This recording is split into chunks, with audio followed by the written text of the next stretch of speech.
Where do the Ones of Mortis actually come from? The Ones of Mortis were among the most interesting additions to Star Wars canon upon their debut in the Clone Wars TV series. The daughter, a representative of the light side of the Force, the son, an embodiment of the dark, and the father, representing the balance between both. This family of three utterly turned the way we viewed the Force upside down. But as the Mortis arc showed, these beings may have been indeed very powerful and nigh immortal, but they were far from gods. They could be influenced, weakened, and even killed. In fact, all three were killed by the ending of this plot arc. The Ones of Mortis, for a long time, were widely revered as the embodiment of the Force itself. But of course, this would ultimately prove to be false. Despite their fantastical appearances and grandiose command over the Force, they were in fact just a unique race of beings just like all others in the galaxy.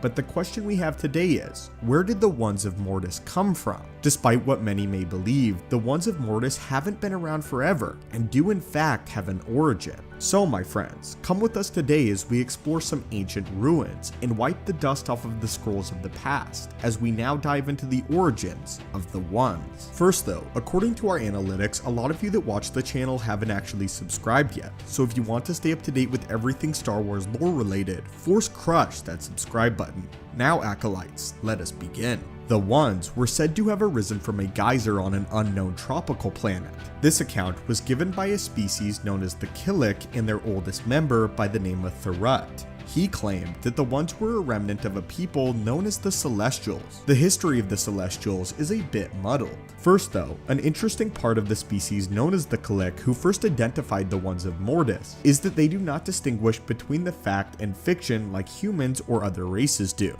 Whether it be mythology, proven history, or even a TV show on the HoloNet, it is all history to them and all factual. They are unable to distinguish between the two. Secondly, we are talking about having to go nearly 1,000,000 years back, which is some of the longest we've ever gone back in the history of this channel in terms of Star Wars lore. Just for a quick comparison, the Jedi Order didn't begin until about the year 37,000 BBY. Of course, BBY means before the Battle of Yavin, or basically the events of A New Hope. In this era, the Galactic Republic was still a long way away from ever being formed, and the powers of the Rakatan Empire were beginning to rise. The Rakatans being an ancient force-wielding species that used the dark side, that far outdated even the Sith. According to the accounts of Tharut, the Killik people were in service to the ancient and very powerful people known as the Celestials. The Celestials wielded powers in the Force that were beyond comprehension, and they used their powers and the service of the Killiks to become architects of a massive and awe-inspiring machines, which they then left behind in the galaxy.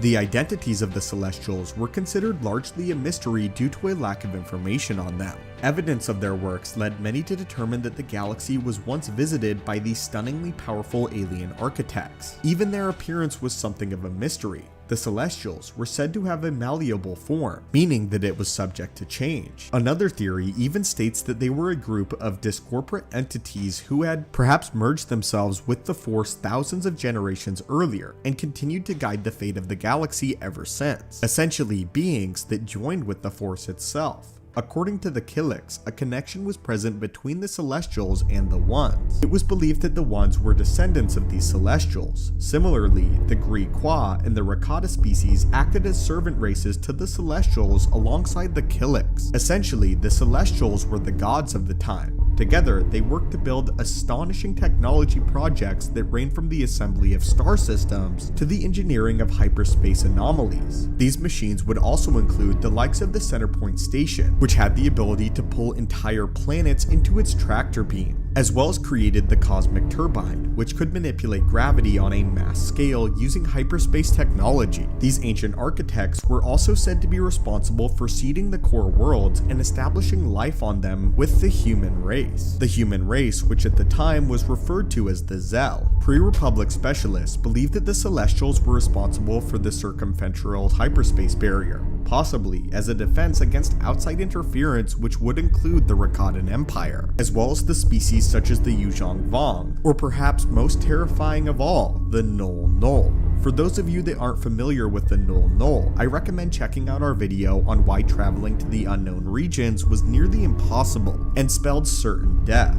Anyway, Null actually claimed to have been around to witness the golden age of the Celestials and was there whenever they created the hyperspace barrier, the barrier that would ban the Null from the known Star Wars universe. Around 35,000 BBY, the Rakatan race revolted against the Celestials and decided to wage war on the other servant races. Despite the Celestials' efforts, the Rakata broke through the barrier and waged war of an extermination upon all of them. The ancient grimoires of the Gree Enclave, who referred to the Celestials as the Ancient Masters, recorded that their work was undone nearly entirely by the curses unleashed by the Rakatan Empire. The Rakatan Empire would soon give rise as they tapped into the dark side of the Force and used the stolen technology from the Celestials to create a weapon known as the Force Saber, which was essentially the primordial precursor to the lightsaber, only used entirely with the dark side. According to the ancient species, another contributor to the disappearance of the Celestials was attributed to the being known as Abeloth. The eventual fate of the Celestials was unclear though. They may have been trapped inside the galaxy by their barrier and destroyed by the Rakatan revolt, the gods themselves coming to an end. Or they may have escaped through the barrier into the unknown regions of space. Pre-Republic scientists suggest that they may have withdrawn from this dimension completely. The Dark Lord Darth Plagueis mused on the possibility that the Celestials were the ones who, according to Jedi and Sith legend, merged into the Force to control its path, with them being the Force itself. Either way, we are left in the dark with what happened to the Celestials. The only ones who might know would have been the ones of Mortis, the descendants of the very Celestials. So friends, what do you think of these secrets? Did you expect the galaxy to have gotten its beginnings in this way? And do you find it to be an interesting possibility that the lightsabers as we know is a descendant of celestial technology? Let us know your thoughts on this down below, as well as the history of the ones as we currently know, and the many various theories on their existence. Which of the theories do you ultimately agree with?